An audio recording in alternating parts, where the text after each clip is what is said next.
कहते हैं कि हम विश्व का सबसे बड़ी पार्टी है, भारत के सबसे बड़े पार्टी है, और उस पार्टी के प्रदेश अध्यक्ष बिहार में ऐसे शब्द का प्रयोग कर रहे हैं। वो ऐसे मान लीजिए वो नेता नहीं है, एक रोड छाप गुंडा के जैसे बात कर रहे हैं। खोखा, पैसा, मतलब गुर्गा, मतलब ये सब बम्बई में चलता है, गुर्गा उर्गा ये सब चीज़ें।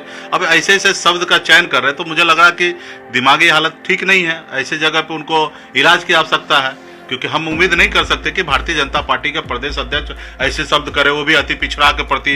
एक अति पिछड़ा का बेटा संघर्ष कर रहा है, लड़ाई लड़ रहा, अपनी वजूद की लड़ाई लड़ रहा, अपने आप को सर उठा के जीना चाह रहा है, आगे बढ़ना चाह रहा है, उनको इस तरीके से परेशान कर रहा है। आप बताइए, हम किस बंगला में है तो सरकार को सोचना है कि बंगला खाली कराना है, कैसे कराना। 30 गुना फाइन दे के हम अभी बंगला में रह रहे हैं, और उसके लिए चाहते कि रोड पे ला दे। आज उनकी तो नीति है, वो देखे कि किस तरीके से रामविलास पासवान जी के सुपुत्र चिराग पासवान को घर से बाहर कर दिए, रामविलास जी का प्रतिमा के पैरों के नीचे कुचल डाले। तो ऐसे कल्चर उनका है, और वो चाहते कि यहाँ पे भी हम करें। तो भाई, हम घर के लिए नहीं है, घर तो खाली आज हो या कल करना ही है।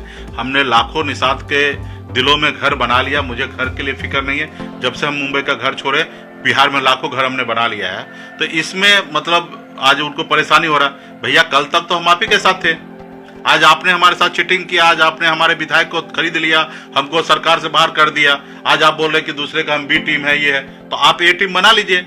आज निषाद को आरक्षण लागू कर दीजिए, जो आपने हमसे वादा किया वो पूरा कर दीजिए। हम कल आपके लिए काम करेंगे, और आपके जब काम नहीं कीजिएगा तो हम आपका गुलाम बनने के लिए तैयार नहीं है। सर कटा लेंगे, लेकिन आपका गुलाम नहीं बनेंगे।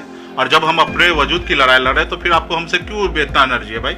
आप दूसरे पार्टी से अपना लड़िए ना भाई, हम आपसे क्या हम अपना चुनाव लड़ रहे हैं, हम समाज के बीच में आ रहे हैं, जनता के बीच में आ रहे हैं, हर जाति धर्म के साथ हम आ रहे हैं। तो आप भी जाइए जनता के पास में। आपके पास तो लोकतंत्र को आप लोग मानते नहीं हैं, आप बना हुआ सरकार को गिरा देते हैं, आप किसी का विधायक का जीता हुआ को खरीद लेते हैं। तो भाई, आपके पास पैसा है, बड़े बड़े उद्योगपति, बड़े बड़े घराना है, आप लोग देश को जितना चाहिए उतना, जिस तरीके चाहिए वैसा घुमा रहे हैं, तो वो सब भी कीजिए। हम तो संघर्ष हमें करने दीजिए, चैन से रहने दीजिए।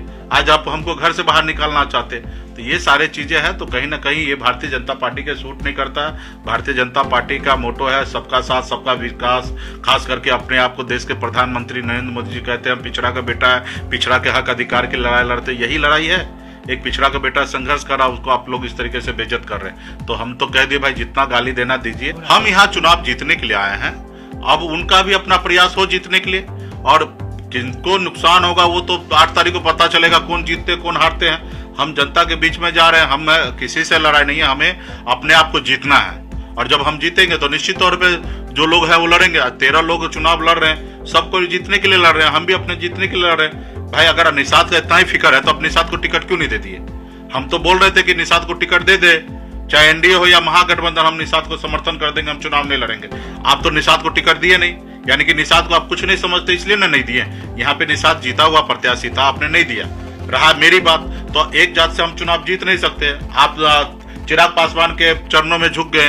एक तरफ महागठबंधन 7 पार्टी का दल है, हम अकेले हैं, तो हमें तो जनता से गठबंधन करना था। इसलिए हमने वहां पे ऐसे समीकरण दिया, अपर कास्ट को हमने टिकट दिया, जिनका अपना 65-70 हजार वोट है। और मुझे पता है कि इनको, और हमारे पास जो कैंडिडेट है नीलाभ जी, वो बहुत साफ सुथरा युवा है और जनता के बीच में काम किए हैं। ऐसे युवा को हम लोग प्रमोट किए हैं, और मुझे पूरा भरोसा है कि यहाँ के कुरनी का जनता उनको साथ देंगे, समर्थन देंगे, और देंगे तो हम चुनाव जीतेंगे।